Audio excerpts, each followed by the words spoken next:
नमस्कार. समृद्धीच रेसिपी मराठीमध्ये तुम्हा सर्वांचे मनापासून खूप खूप स्वागत आहे. तर आज आपण पाहणार आहोत अतिशय साध्या सोप्या पद्धतीने बनवला जाणारा व्हेज पुलाव, तेही एकदम सोप्या पद्धतीने. चला तर मग रेसिपीला सुरुवात करूया.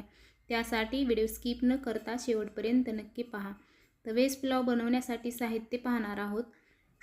थोडीशी कोबी मी बारीक कट करून घेतलेली आहे, 3 हिरव्या मिरच्या घेतलेल्या आहेत, 1 टोमॅटो बारीक कट करून घेतलेला आहे आणि अर्धी वाटी ताजे वाटाणे घेतलेले आहेत, 1 वाटी कोलमचे तांदूळ घेतलेले आहे, त्यानंतर 1 टोमॅटो घेतलेला आहे, 1 बटाटे घेतलेले आहे आणि 2 कांदे घेतलेले आहेत. आता हे कांदे मी बारीक असे कट करून घेतलेले आहेत. त्यानंतर इथे अद्रक लसूण कोथिंबीरची पेस्ट घेतलेली आहे.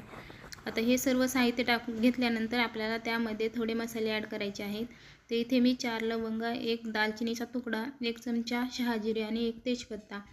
तर गॅसवरती कुकर ठेवलेला आहे. त्यामध्ये मी 2 पळ्या तेल टाकून घेतलेले आहेत. तेल चांगलं गरम झाल्याच्या नंतर आपल्याला त्यामध्ये 1 चमचा मोहरी आणि 1 चमचा जिरे टाकायचे आहे. जिरे चांगले तडतडल्याच्या नंतर आपल्याला त्यामध्ये कांदा उभा कट करून घेतलेला टाकायचा आहे.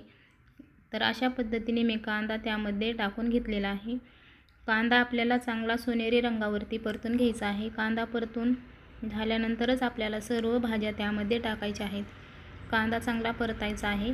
तर अशा पद्धतीने तुम्ही बघू शकता कांदा मस्त परतून घेतलेला आहे. त्यानंतर आपल्याला त्यामध्ये सर्व भाज्या मी एकत्रच टाकून घेतलेल्या आहेत.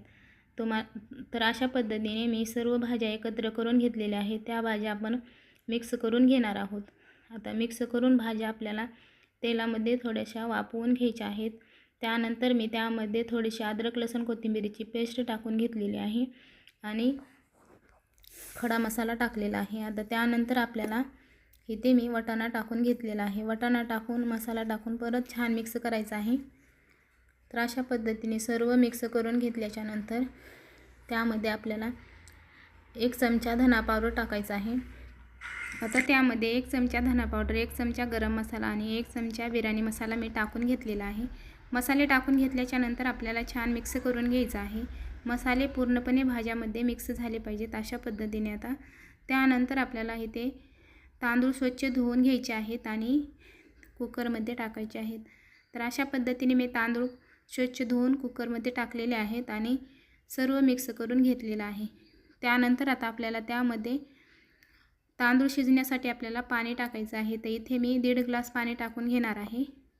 1.5 ग्लास पाणी टाकून आपल्याला मस्त तांदूळ शिजवून घ्यायचे आहे. त्यासाठी तर तुम्ही बघू शकता इथे मी 1.5 ग्लास पाणी पुरेसं आहे.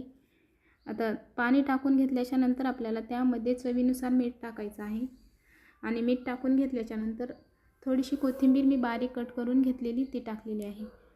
आता त्यानंतर परत छान मिक्स करायचं आहे. मिक्स करून आता कुकरचं झाकण लावायचं आहे.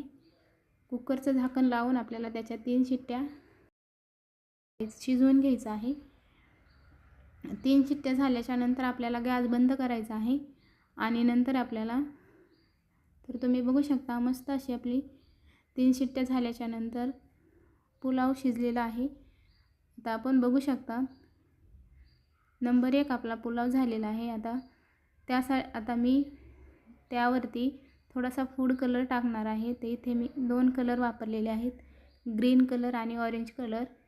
थोडे जास्तीचे नाही टाकलेले, थोडेच टाकून घेणार आहे. आता कलर टाकून घेतल्याच्या नंतर थोडीशी कोथिंबीर बारीक कट करून टाकायची आहे आणि सर्व आपल्याला मिक्स करायचं आहे. तर अशा पद्धतीने आता सर्व टाकून घेतल्याच्या नंतर मिक्स करून घेणार आहे. तर तुम्ही बघू शकता मस्त असा आपला पुलाव तयार झालेला आहे. तर रेसिपी कशी वाटते नक्की कमेंट करून सांगा. व्हिडिओ आवडला तर लाईक, शेअर आणि सबस्क्राईब करायला विसरू नका. आणि तुम्ही पण अशा पद्धतीचे मटरच्या सीझनमध्ये मटर पुलाव तुम्ही एकदा नक्की ट्राय करून पहा. खूप टेस्टी आणि चवदार होतो. हा पुलाव तुम्ही कोशिंबिरीसोबतही खाऊ शकता. पूर्ण व्हिडिओ पाहिल्याबद्दल धन्यवाद. पुन्हा भेटूया अशाच एका साध्या आणि सोप्या रेसिपीमध्ये.